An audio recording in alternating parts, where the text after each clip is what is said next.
Hi friends! Thanks for tuning in. If you like this video, please give it a like, comment below, and take a moment to subscribe to our channel.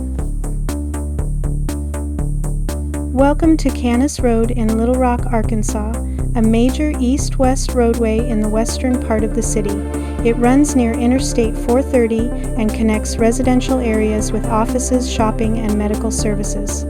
The road is named after Joseph Kanis, an early settler and businessman in central Arkansas. This part of Little Rock developed mainly during the post-war suburban growth period.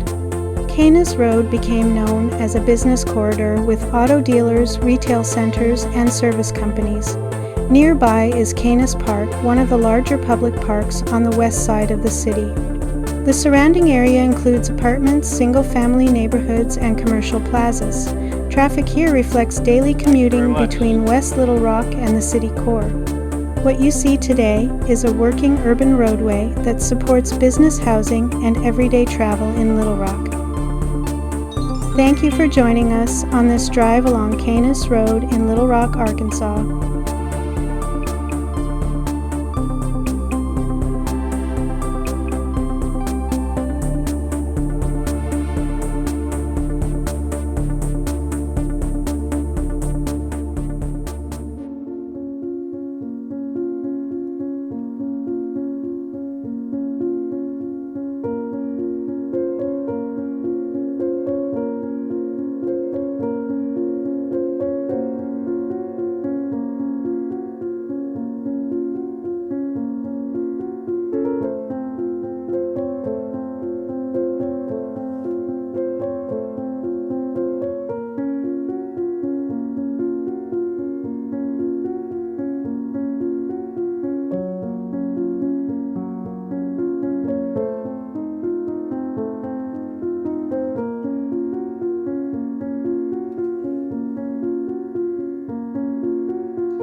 Thank you very much.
Thank you very much.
Thanks for watching.